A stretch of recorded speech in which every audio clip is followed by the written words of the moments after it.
bismillah waa mar kale iyo barnaamijkeena sirta nolosha. darkani wuxuu noqon doonaa darkii labaad xalqadiisii u horeysay.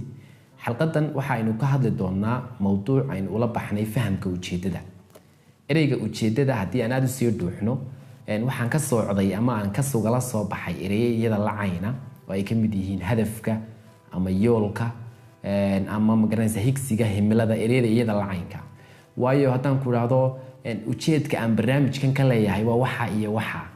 iyo haddaan ku raahdo hadafka aan ka leeyahay barnaamijkan waa waxa iyo waxa aad moodaa inay yara dhowdahay oo suuragalnimadeedu ay badan tahay marka aan ku raahdo ujeedada aan barnaamijkan ka leeyahay waa taa iyo taa. kolka waxaan maanta ka hadli doonaa ujeedka waxa la yiraahdo.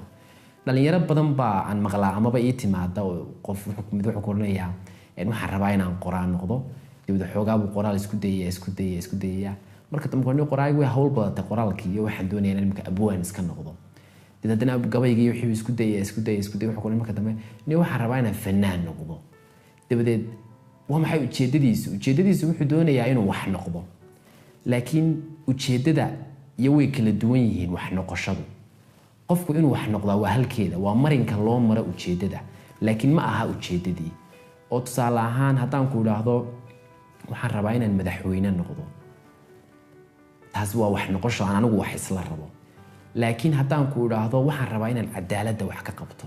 oo aan sinaanta iyo cadaaladda ummaddan aan wax badan ka qabto oo aan dadka simo oo caynka iyo caynka, taas waa ujeedo. kolka ujeedadaas si aan u qabto marinka aan u marayaa waa inaan xil qabto ama aan madaxweyne noqdo ama aan waxa iyo waxa noqdo. kolka waxaad moodaa inaan isku khaladno wax noqoshada iyo ma garanaysaa ujeedada. aad baanay u kala duwan yihiin runtii. kolka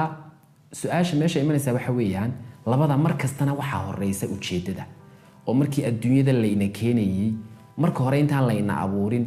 ma garanaysaa aynaan saynis yahanada noqon, aynaan adduunyada laynagu faafin, mar kasta waxaa laynoo soo diraa rusul iyo diin iyo kutub baa laynoo soo diraa sheegaysa ujeedada aynu u noolnahay, ujeedada aynu halkan u joogno oo ah in ilaahay la caabudo.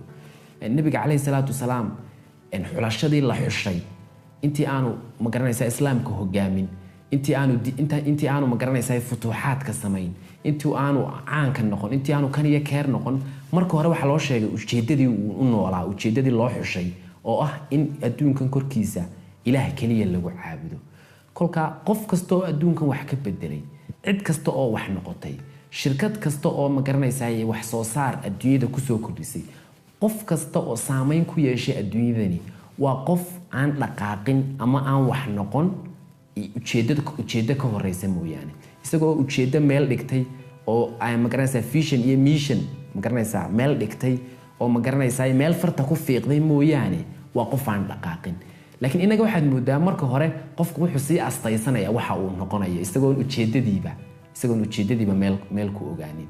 kolka waxaa laga yaabaa inaad isa su-aasho oo aad tiraahdo labadu maxay ku kala duwan yihiin oo haddii cadaalad inaan sameeyo oo aan cadaaladda wax ka qabtaa haddii ay dalbayso inaan madaxweyne noqdo, labadu maxay ku kala duwan yihiin? labadu maanay sinayn unbaa laga yaabaa inaad is weydiinayso. labadu haa dabcan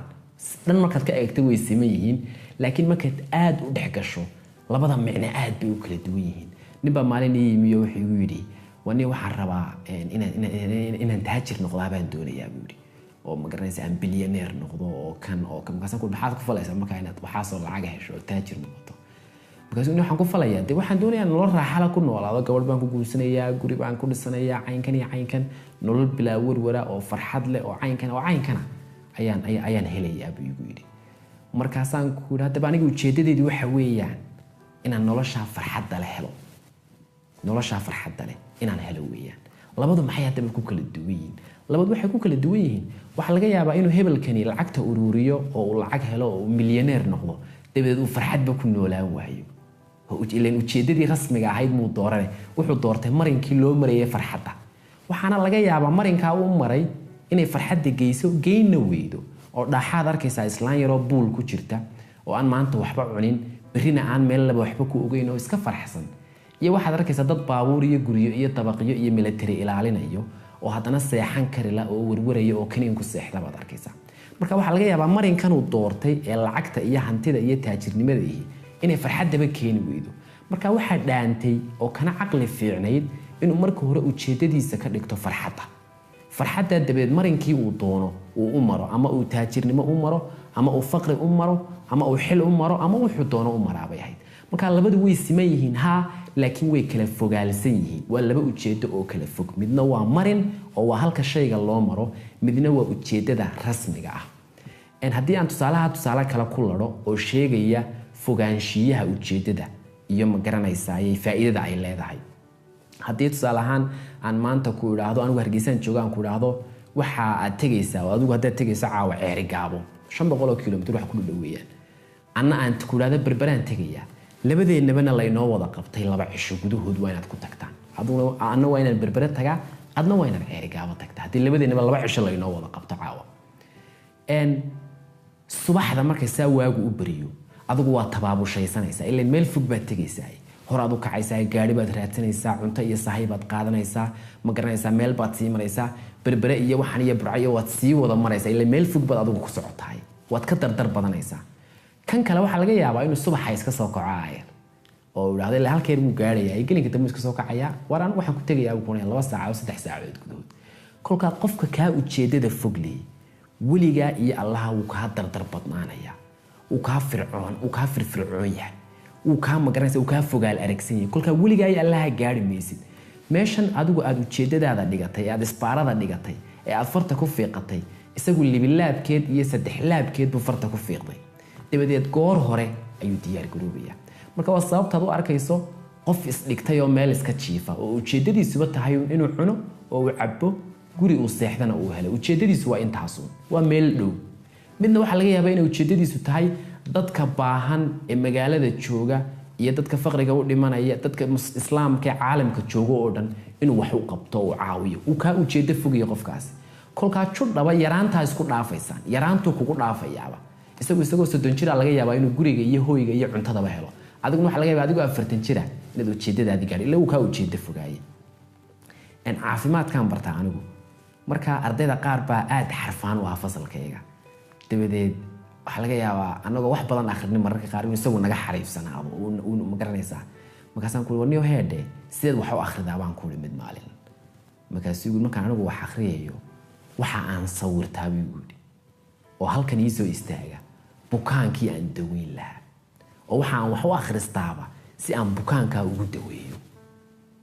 dibban markaas wada eegno waxaan idhi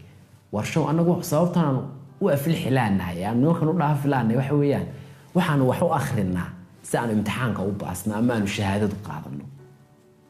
kolka waxa laga yaabaa isagu anagu inaan 10 saacadood wax akhrino isagu 1 saacad buu akhriyaya laakiin halkaas saacad buu wax akhriyaya si ujeedo leh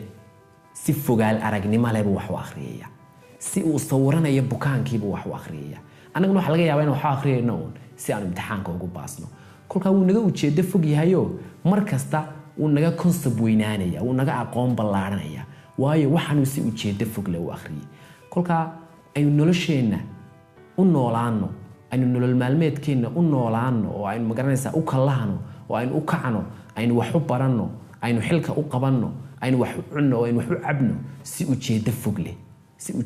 leh aynu wax u cabno aynu wax u cunno oo aynu wax u baranno laakiin inaan u noolaanin si aynu inagu wax u noqono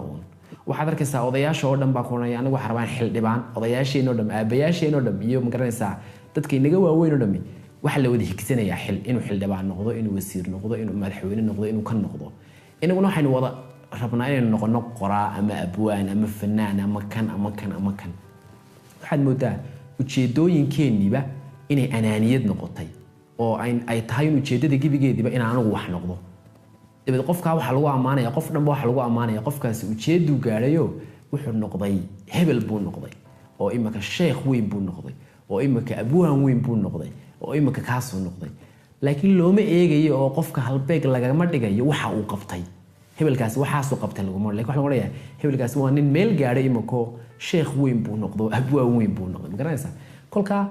aynu ka dhigana ujeedadeena mid dhaafsiisan anaaniyadeena iyo wax noqoshadeena iyo wax ahaanshiyaheena laakiin waa inay ujeedadeenu ahaataa wax qabad isbedel wax soo saar ma garanaysaa koboc wax bedelid waa inay ujeedadeenu halkaasi ahaataa oo aynu halkaasi beegsanaa barnaamijkeena maanta intaasaynu kusoo gabagabaynaynaa aad baa u mahadsantihiin barnaamijkan waxaa kuu suura geliyey